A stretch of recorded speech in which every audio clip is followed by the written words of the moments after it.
Good morning everyone. In today's class, I will teach you History chapter 2nd. The title of the chapter is New Kings and Kingdoms. In this chapter, we will discuss how did new kingdoms emerge. New kingdoms like that Gurjara Pratihars, Rashtrakutas, Palas, Cholas and Chahamanas या फिर चौहान्स। चहामांस को हम क्या बुलाते हैं? चौहान्स बुलाते हैं। ठीक है, तो ये जो न्यू किंगडम्स थे ये कितने से कितनी सेंचुरी के बीच डेवलप हुए थे? 7th से 12th सेंचुरी के बीच इनका इमरजेंस हुआ था। ठीक है, now look at this map. ठीक है, इस मैप को आप अच्छे से देखेंगे। इसमें आपको ये जो किंगडम्स थे इनके दिखाया गया है। जैसे यहाँ पे ये चहामांस है, इधर आप जाएंगे तो ये पालाज है। ठीक है, अगर आप नीचे देखें ये राष्ट्रकूट। ठीक है, और अगर वो नीचे जाएं तो ये चोल। ठीक है, तो इस मैप को आप अच्छे से देख लेंगे और इसमें कहाँ कहाँ न्यू किंगडम्स हैं वो आप उनको अच्छे से समझ लेंगे। Now the emergence of new dynasties. ठीक है, अब हम देखते हैं कि जो इन डायनेस्टीज का या फिर ये जो न्यू किंगडम्स थे इनका इमरजेंस कैसे हुआ, उसके पीछे का रीज़न समझेंगे अब। ठीक है, by the 7th century there were big landlords और warrior chiefs in different regions of the subcontinent. ठीक है, जो सब कॉन्टिनेंट होता था उसके डिफरेंट रीजन में बड़े बड़े लैंडलॉर्ड्स हुआ करते थे। इन लैंडलॉर्ड्स को हम वॉरियर चीफ भी बोलते हैं। ठीक है, existing kings often acknowledge them as their subordinates और सामंतास।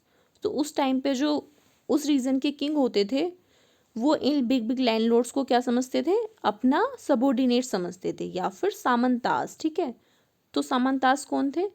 जो ये बिग लैंडलॉर्ड्स थे, और या हम इनको वॉरियर चीफ भी बुलाते हैं, इन्हीं को हम सामंतास बुलाते हैं। ठीक है, जो बिग लैंडलॉर्ड्स थे उन्हीं को सामंतास कहा गया है। They were expected to bring gift for their kings. तो ये जो सामंतास थे इनसे ये एक्सपेक्ट किया जाता था कि अपने किंग्स के लिए गिफ्ट लाएं, be present at there courts. ठीक है, उनके कोर्ट में मतलब दरबार में प्रेजेंट रहें, and provide them with military support, और उनको जब भी ज़रूरत हो या नीड हो उनको मिलिट्री सपोर्ट प्रोवाइड करें। तो किंग सामंतास से ऐसा एक्सपेक्ट करते थे। As samantas gained power and wealth they declare themselves to be mahasamantas mahamandaleshvara. ठीक है, और जैसे जैसे इन सामंतास को पावर मिलती जाती थी या फिर वेल्थ मिलती जाती थी वे अपने आप को दे डिक्लेयर देमसेल्फ, वे खुद को क्या बुलाने लगते थे? महासामंतास। ठीक है, तो वे अपने आप को महासामंतास या फिर महामंडलेश्वर डिक्लेयर कर देते थे। Clear? Sometimes they asserted their independence from their overlords. और कभी कभी क्या होता था, जो उनके ओवरलॉर्ड्स होते थे, ओवरलॉर्ड मतलब जो उनके राजा होते थे, कभी कभी वे उनसे इंडिपेंडेंट हो जाते थे। मतलब ठीक है, अपने आप को वो इतने ज़्यादा पावरफुल हो जाते थे कि अपने आप को इंडिपेंडेंट डिक्लेयर कर देते थे और खुद ही राजा बन जाते थे। अब हम इसका एक एग्जाम्पल समझेंगे। राष्ट्रकूटा इन द दक्कन, कि जो दक्कन में राष्ट्रकूटास थे उनका इमरजेंस कैसे हुआ। ठीक है, initially they were subordinate to the Chalukyas of Karnataka. ठीक है, स्टार्टिंग में क्या था, ये जो राष्ट्रकूटास थे कर्नाटक के चालुक्यों के क्या थे? सबॉर्डिनेट थे, उनके सहायक थे। ठीक है, उनके साथ काम करते थे।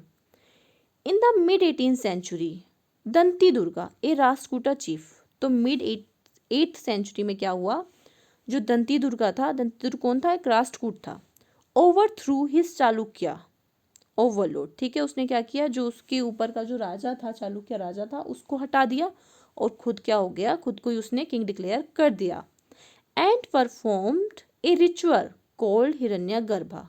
और उसने अपने आप को किंग डिक्लेयर करने के बाद एक रिचुअल परफॉर्म किया जिसका नाम क्या था? Hiranyagarbha. It was thought to lead to the rebirth of the sacrificer as the kshatriya even if he was not one by birth. तो ऐसा माना जाता था, ये जो हिरण्यगर्भा रिचुअल था इसमें ऐसा माना जाता था कि अगर कोई बाय बर्थ क्षत्रिय नहीं है, ठीक है, तो उसको ये रिचुअल करा के उसको क्षत्रिय बनाया जा सकता था। ठीक है, समझ आया आपको? हिरण्यगर्भा रिचुअल में क्या होता था, ऐसा माना जाता था कि अगर कोई बाय बर्थ क्षत्रिय नहीं है तो ये रिचुअल फॉलो करने के बाद उसको क्षत्रिय बना दिया जाता था। क्लियर? नाउ अब हम एक और डायनेस्टी की बात करेंगे। ठीक है, वो दो डायनेस्टीज कौन कौन सी है? Kadamba dynasty and Gurjara Pratihara dynasty. ठीक है, ये कैसे इमर्ज हुई अब हम ये समझते हैं। Men from enterprising families use their military skill to carve out kingdoms. जो इंटरप्राइजिंग फैमिलीज के जो मैन होते थे तो वे क्या करते थे? किंगडम्स पे कब्जा करने के लिए क्या यूज़ करते थे? Military skills. ठीक है, सेना का यूज़ करते थे। अब हम इसको फॉर इंस्टेंस, इंस्टेंस मतलब होता है एग्जाम्पल, अब हम एग्जाम्पल के थ्रू समझते हैं। द कदम्बा मयूरा शर्मन, ठीक है, एंड गुर्जरा प्रतिहारा हरिचंद्रा, ठीक है, वर ब्राह्मण्स। ठीक है, ये सॉरी आपको ये ब्राह्मण्स है, ब्राह्मण नहीं है। ठीक है, Brahmins who gave up their traditional profession and took to arms. ठीक है, जो कदम्बा थे, कदम्बा कौन था? मयूरा शर्मन। एंड गुर्जरा प्रतिहार कौन था? हरिचंद्रा।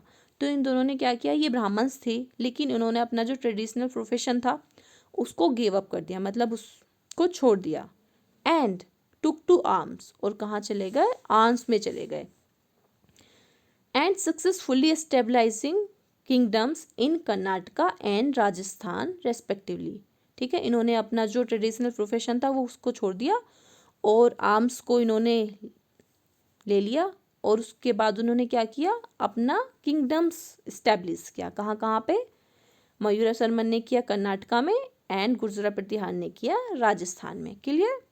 अब आप समझ गए ना कदम्बा डायनेस्टीज कि इन्होंने ये कैसे डेवलप हुआ ये किंगडम, और जो ऊपर देखा हमने राष्ट्रकूटा वाला वो कैसे डेवलप हुआ। क्लियर ना?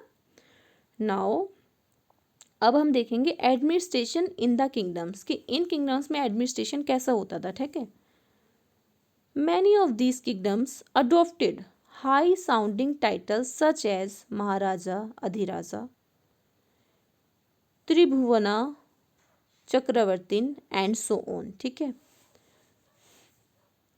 तो ये जो मैनी ऑफ दीज किंग्स, ठीक है, तो इन किंगडम्स के जो बहुत से राजा थे वो कुछ बड़े बड़े टाइटल्स लेते थे, जैसे कि टाइटल हो गया महाराजा अधिराज। ठीक है, एंड क्या हो गया दूसरा टाइटल? त्रिभुवना चक्रवर्ती। ठीक है, इस तरह के वो बड़े बड़े टाइटल्स लेते थे। However in spite of such claims they often shared power with their samantas as well as with association of peasant traders and Brahmans. ठीक है, मतलब वे अपने आप को ऐसे टाइटल तो वो ले लेते थे, ठीक है, फिर भी दे शेयर पावर विद देयर सामंतास। क्या करते थे वो? अपनी जो उनकी पावर थी वो सामंतास के साथ शेयर करते थे। सामंतास के अलावा वो किस किस के साथ पावर शेयर करते थे? पीजेंट के साथ, ट्रेडर्स के साथ एंड ब्राह्मण्स के साथ। ठीक है, तो इससे समझना है आपको कि जो किंग था वो अकेले ही डिसीजन नहीं लेता था, उनको इन सब से भी बात करनी होती थी। Clear? In each of these state resources were obtained from the producers, that is peasant, cattle keepers या फिर आर्टिसंस। ठीक है, तो इन सारे स्टेट्स में रिसोर्सेज मतलब है यहाँ पे जो रिवेन्यू, जो टैक्स लिया जाता था वो किन से लिया जाता था? प्रोड्यूसर्स कौन थे? जैसे कि पीजेंट, कैटल कीपर्स या फिर आर्टिसंस। जो टैक्स लिया जाता था वो इन लोगों से लिया जाता था। These resources were used to finance the king's establishment। और ये जो टैक्स का यूज़ कहाँ किया जाता था? इस रिसोर्सेज का किंग्स के राजा को, मतलब जो राजा के राज्य को स्थापित करने के लिए, as well as for the construction of temples and forts, और टेम्पल्स को बनाने के लिए एंड फोर्ट्स को बनाने के लिए। ठीक है, तो ये जो टैक्स लिया जाता था पीजेंट से, कैटल कीपर से या फिर आर्टिसन से, इन रिसोर्सेज का प्रयोग राजा के राज्य को स्थापित करने के लिए, स्टैब्लिश करने के लिए और टेम्पल को बनाने के लिए या फोर्ट्स को बनाने के लिए किया जाता था। They were also use to fight war. और ये जो राजा होते थे ये क्या करते थे? वॉर्स भी लड़ा करते थे। Which were in turn expected to lead to the acquisition of wealth in the form of plunder. तो जब ये युद्ध लड़ते थे तो जिस भी किंगडम पे ये अपना कंट्रोल करते थे तो उसको लूट लेते थे, तो उस लूट लेने से भी उनके पास क्या जाती थी, वेल्थ आ जाती थी। क्लियर। नाउ अब यहाँ पे प्रशस्तीज एंड लैंड ग्रांट्स। तो व्हाट इज प्रशस्तीज की प्रशस्तीज क्या होती थी, अब हम इसको समझेंगे। ठीक है। Prashastis contains details that may not be literally true.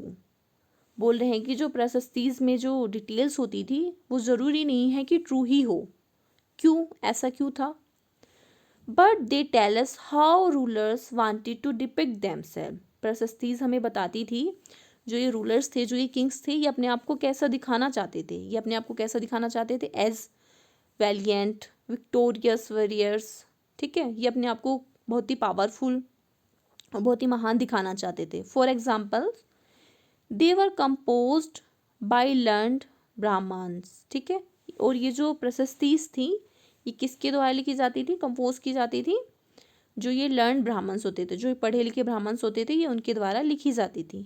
Who occasionally help in the administrations, और जो जब भी ज़रूरत होती थी एडमिनिस्ट्रेशन में हेल्प करते थे। Clear. Kings often rewarded Brahmins by grants of land, और जो किंग होते थे वो ब्राह्मण्स को क्या देते थे, लैंड ग्रांट देते थे। ठीक है। Clear. These were recorded on copper plates, और जो किंग जो थे इन ब्राह्मण्स को जो लैंड ग्रांट देते थे, ये कहाँ पे रिकॉर्डेड है, कॉपर प्लेट्स पे। ठीक है, कहाँ पे रिकॉर्डेड है, कॉपर प्लेट्स पे। Which were given to those who receive the land, और ये कॉपर प्लेट्स किसको दी जाती थी, जिन भी को भी लैंड दी जाती थी उन्हीं को ये कॉपर प्लेट दी जाती थी। क्लियर। तो भी हमने पढ़ा प्रशस्तीज क्या थी, प्रशस्तीज जो लर्न ब्राह्मण्स थे, जो पढ़े लिखे ब्राह्मण थे, उनके द्वारा लिखी जाती थी, और इसमें ये बताया गया है कि राजा अपने आप को कैसा दिखाना चाहता था। ठीक है, और ये इसलिए ज़रूरी नहीं है कि जो प्रशस्तीज में जो लिखा हुआ है वो ट्रू ही हो, क्योंकि इसमें राजा अपने आप को जैसा दिखाना चाहता है वही लिखा होता था। ठीक है, राजा कैसा है ऐसा नहीं लिखा होता था। ठीक है, तो ये ज़रूरी नहीं था कि ये ट्रू ही हो। Clear. Now see this picture, ये वो कॉपर प्लेट्स हैं जो उन लोगों को दी जाती थी जिनको कि लैंड ग्रांट दिया जाता था। ठीक है। क्लियर। तो इसका जो बचा हुआ चैप्टर है हम नेक्स्ट वीडियो में पढ़ेंगे। Thank you.